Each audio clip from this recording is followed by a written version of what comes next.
सेमीफायनलमध्ये पोहोचण्यासाठी सुपर एटमध्ये किती विजय आवश्यक आहेत? काय आहे T20 वर्ल्ड कपचं नवं समीकरण? सेमीफायनलमध्ये पोहोचण्यासाठी सुपर एटमध्ये किती विजय मिळवावे लागतील तर सेमीफायनलमध्ये संघ पोहोचेल? याचे संपूर्ण समीकरण आपण या व्हिडिओमध्ये जाणून घेणार आहोत. तर मित्रांनो, मी आहे सोमनाथ सरकर.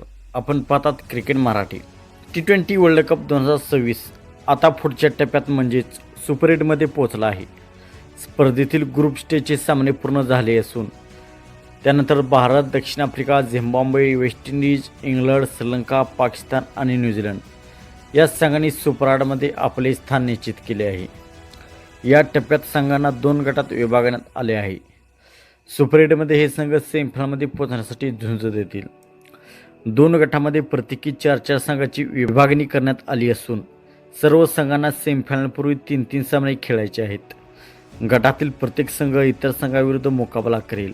आता असा प्रश्न उपस्थित होत आहे की सुपर 8मध्ये नक्की किती सामने जिंकल्यानंतर संघ सेमीफायनलमध्ये जागा मिळवू शकतील? चला तर मग सुपर 8 पासून सेमीफायनलपर्यंत पोहोचण्याचे संपूर्ण समीकरण आपण पाहूयात. जर एखादा संघ सुपर 8मधील 3 सामने जिंकला तर त्याचे सेमीफायनलमध्ये स्थान पूर्णपणे निश्चित आहे. तसेच संघ 3 पैकी 2 सामने जिंकूनही सेमीफायनलचे तिकीट मिळवू शकतात. परंतु अशा परिस्थितीत संघांना नेट रन रेट अत्यंत महत्त्वाचा ठरतो. याशिवाय इतर संघाच्या निकालावरही अवलंबून राहावे लागेल.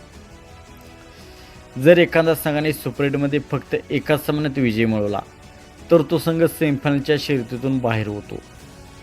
सुपर एटमधील दोन्ही गटातील टॉप 2 संघ सेमीफायनलसाठी पात्र ठरतात. आता कोणते संघ सेमीफायनलमध्ये जागा मिळवतात हे पाहणे उत्सुकतेचे ठरणार आहे. विशेष म्हणजे पहिला सेमीफायनल सामना 4 मार्च आणि दुसरा सेमीफायनल सामना 5 मार्च रोजी खेळला जाईल. तर मित्रांनो, आपणास काय वाटते? कोणते 4 संघ सेमीफायनलमध्ये आपली जागा निश्चित करतील? भारताची टीम सेमीफायनल गाठेल का? आपणास काय वाटते आपण कमेंट सेक्शनमध्ये सांगा. आणि मित्रांनो, व्हिडिओ आवडला असेल तर लाईक करा. चॅनलवरती आपण नवीन असाल तर अशाच क्रिकेटच्या मराठीतून अपडेटसाठी आमचा यूट्यूब चॅनल सबस्क्राईब करा.